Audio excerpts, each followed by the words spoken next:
Hola, amigas, and welcome to episode 1 of Gold Hoops and God. I am your host, Dr. Guerra. This podcast is designed for Millennial Latinas and is fueled by faith and culture. Welcome, everyone. I'm super excited to have you join me on this podcast. I decided recently to start this podcast for a lot of different reasons. As I mentioned in the preview, I really felt called to create this type of content because it's something that I haven't really seen available out there. I wanted to create something that addresses Latina culture, but also does a deep dive into faith and faith broadly defined. So, as many Latinos, I was raised Roman Catholic, but I also embrace other forms of spiritual practices, which we'll get into, throughout the course of the podcast. So, faith and culture. I really wanted to focus on faith and culture because they have become so foundational in my life. They have always been very important to me, but in the last few years, even more so. I want this podcast to be a source of empowerment and inspiration for Latinas. I have gone through what I would call an exponential growth within myself the last couple years because I was forced to. So I mentioned this briefly in the preview. I had what I would call a tower moment in the summer of 2020. So, if any of you are familiar with tarot and tarot cards, the tower moment is when it all falls down. So, it's a moment in when, when an aspect of life, or perhaps even several aspects of life, just kind of fall apart. The illusion is broken, rather. And honestly, it's often a good thing. It's often a good thing. So, some tower moments, for example, it could be, a bankruptcy, divorce, dealing with mental health or physical health issues. When you're going through it, it is awful, right? However, coming out the other side, you really do build a deeper sense of strength. You build a deeper sense of fortitude and a new understanding of self. So that's essentially what happened to me during summer 2020. So, of course, the whole world was going through a pandemic, which started approximately, we went into lockdown around March 2020. And I had two different bipolar episodes later in summer 2020. Why am I sharing this with you? Because it really was a turning point in my life. And on top of everything, there's still a huge stigma against mental health in general. And so I feel called to kind of put that out there. And essentially, thinking about the tower moment, I had to reboot my whole system. In speaking in computer lingo, I had a motherboard that crashed, we shall say, and I had to completely reboot. It took a long time. I would say at least a year or two before I even semi felt like myself again. And that was through a lot of intensive work with therapists, both psychiatrists and psychologists, medication. Um, you know, they have helped me tremendously. So I am have no shame in saying that on the podcast. So the biggest, and again, going back to why is she sharing this? So the biggest piece of wisdom that I have for us to kind of begin with is that we have the tools to change our lives already within us. It's been there all along. But the problem is that so many of us are really focused on, especially as women, especially as Latina women, we're focused on taking care of everybody else, on taking care of children. If you're in that sandwich generation, you may be taking care of children and aging parents, which is very exhausting. Trying to be a good spouse, trying to be a good partner. Perhaps you're going to school. I mean, juggling all the things, trying to get ahead in one's career. So much so that we oftentimes don't even have time to think. Quite literally, we don't have time to think. We don't have time to reflect. We don't have time to pray, anything like that. So I'm really encouraging everyone listening to kind of to take a moment and pause and really think about where you're at in life. And perhaps everything is going really smoothly, and that's awesome. And perhaps there are things that you would like to change. And I think it's good, every so often to check in with ourselves and ask ourselves, is this the life I really want? Or is this the life I was told I should have? Or is this a cultural expectation, right? Any number of those. Some of those are one and the same, but really to take that moment of self reflection, I think is so critical. And I also want to share this concept.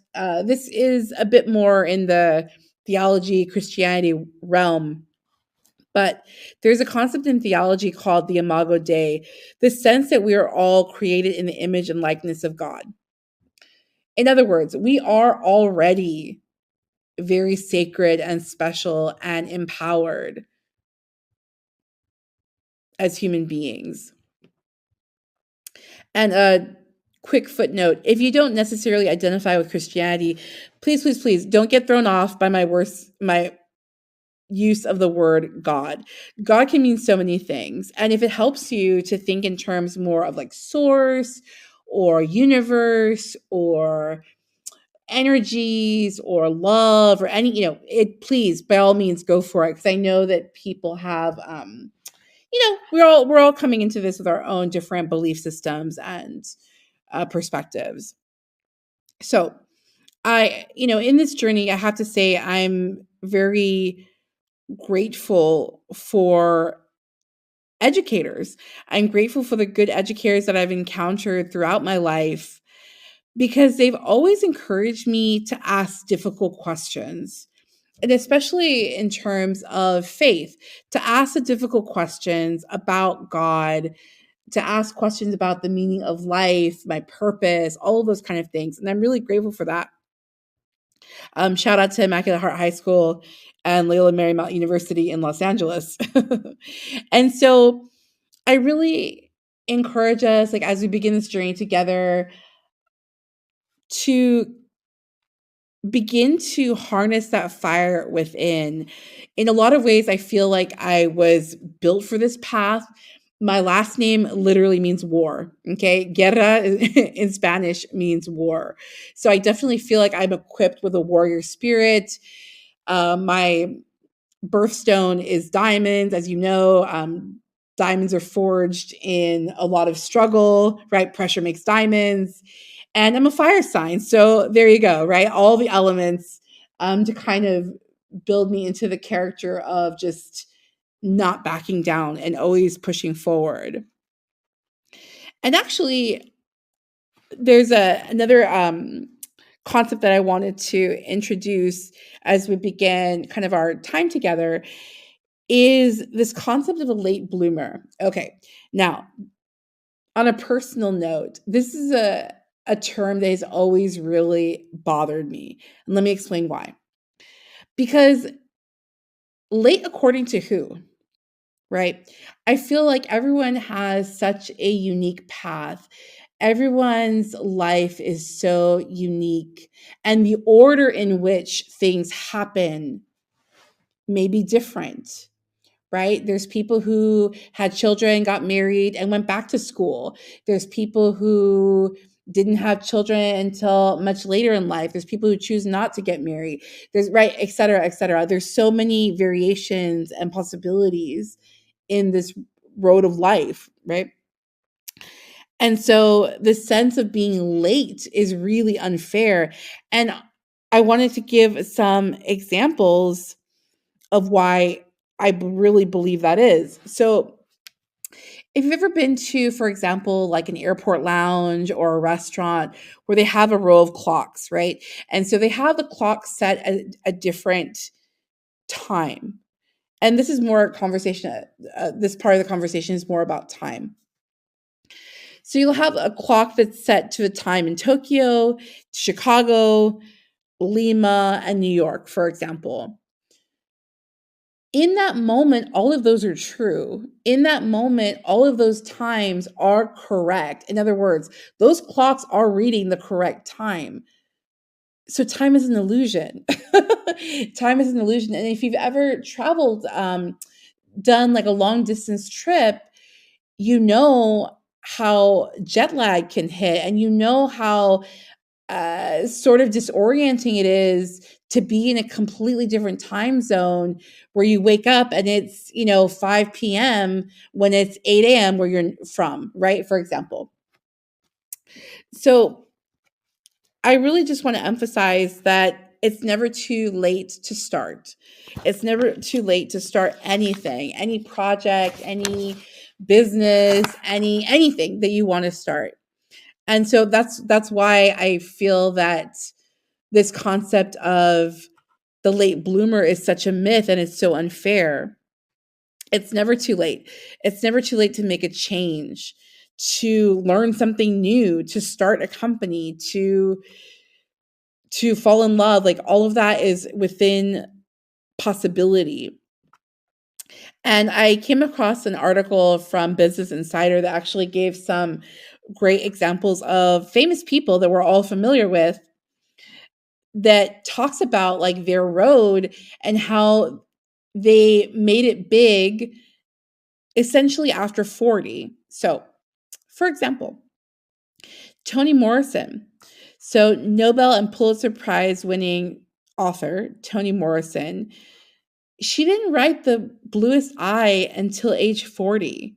So she was, well into her age when she first wrote The Bluest Eye. She happened to be working at Random House as an editor when that happened. She didn't win the Nobel Prize in Literature until 62.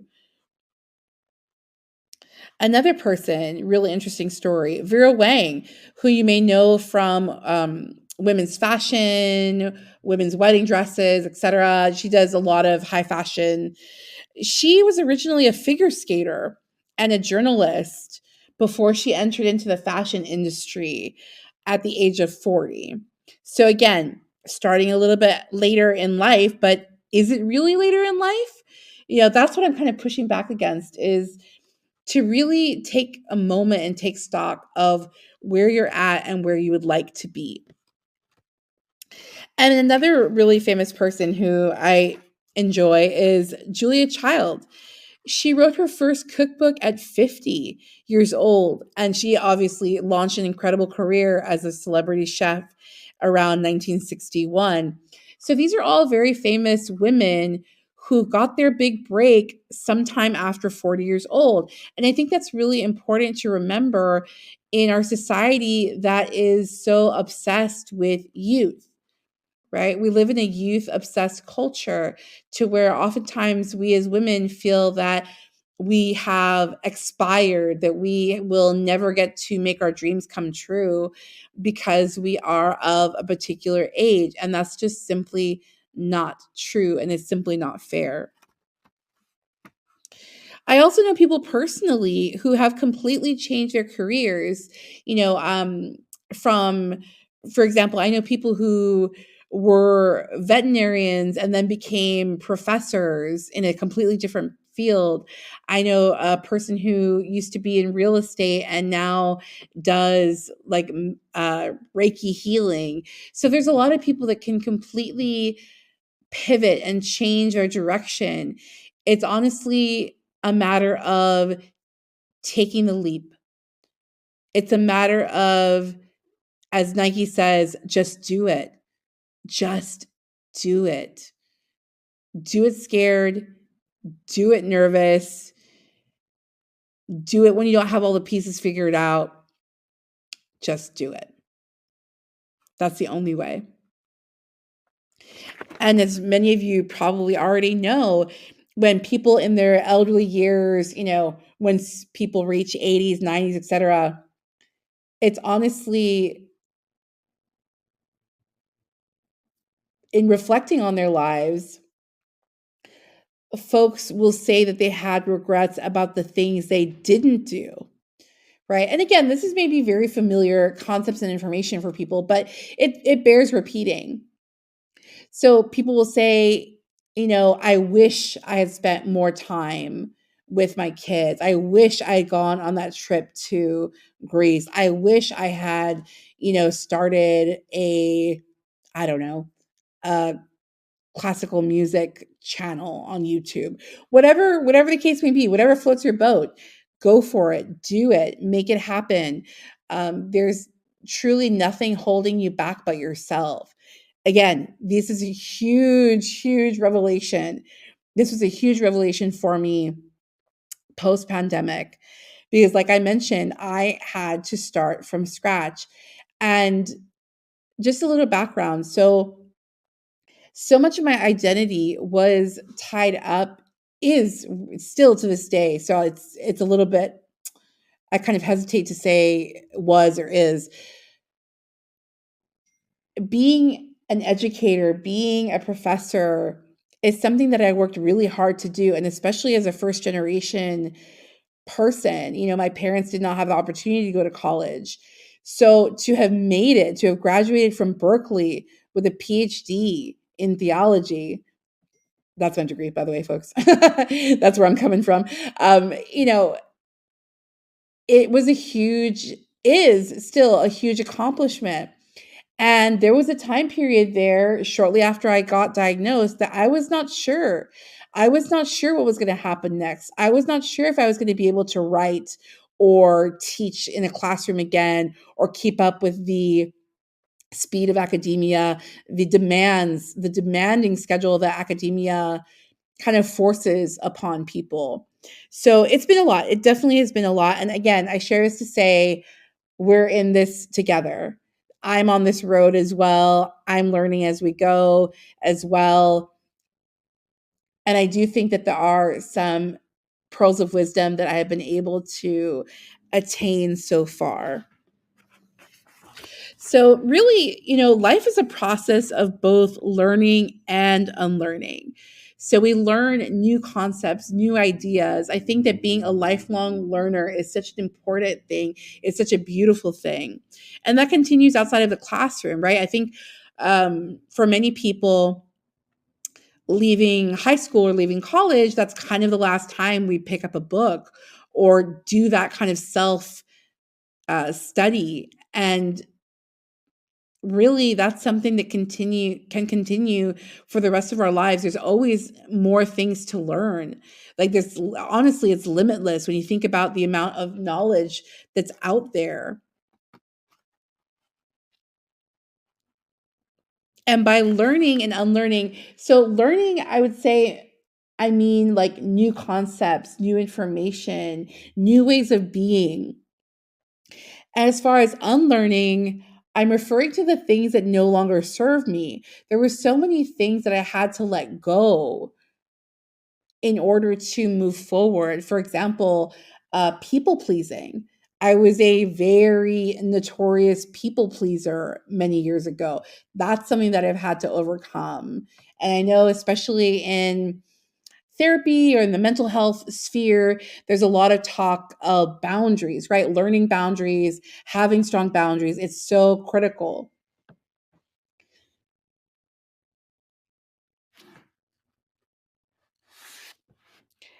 And so this unlearning of things is a part of the process. It is part of the process of growth. And so throughout the series, I'm really going to encourage you, my listeners, my dear amigas here on the podcast, to begin working on your intuition. So women, it's often said that women have a sixth sense. Again, I think what happens is that we ignore it, or we've been taught to kind of doubt it, to doubt ourselves. And so there is definitely room for everyone to kind of begin to harness that capability because we all have it. So, as any good professor, as we wrap up our first episode, I need to give you homework. So, what I want you to do is to take some time this week, be it 5 minutes, 10 minutes. This can be in the shower, this can be on the drive home, whenever you have a pocket of time. That's also really important concept. We don't necessarily need 2 hours of undivided like focus. Focus is important, don't get me wrong, but even finding 10 minutes, 20 minutes, half an hour to ourselves is so important. So I encourage you, find a pocket of time this week and think about, what are the things that light you up? What are the things that light up your heart? What do you get most excited about? And then what are some ways you can do more of that? How can you incorporate more of that into your schedule, into your day? And I encourage you to also to take one small step this week. Okay, so that could look like a couple different things. You can sign up for a class. Let's say you've been wanting to learn guitar forever. Go for it. See if a city college near you is offering guitar classes, or if there's a music center near you, or maybe you know someone who plays guitar who's willing to sit with you. Offer them like some pizza and it's like, hey, teach me how to play the guitar and let's have lunch together or something. You could even share skills. So, for example, with the guitar example, maybe you have a friend who plays a guitar and you are really good at baking. It could be a swap, right? You teach me how to play the guitar and I'll show you how to bake, for example. These are just examples, folks. Fill in your own desires, of course. So whatever it is, go for it. It could be gardening, it can be drawing, anything, whatever floats your boat, whatever makes you happy, go for that. And I think a big part of the process too is healing, is reconnecting with our inner child. For some reason, we really stop playing. Life gets so serious and so boring. And I really encourage you to capture that spark, ignite the fire within. Like, what are the things that really made you happy as a little kid?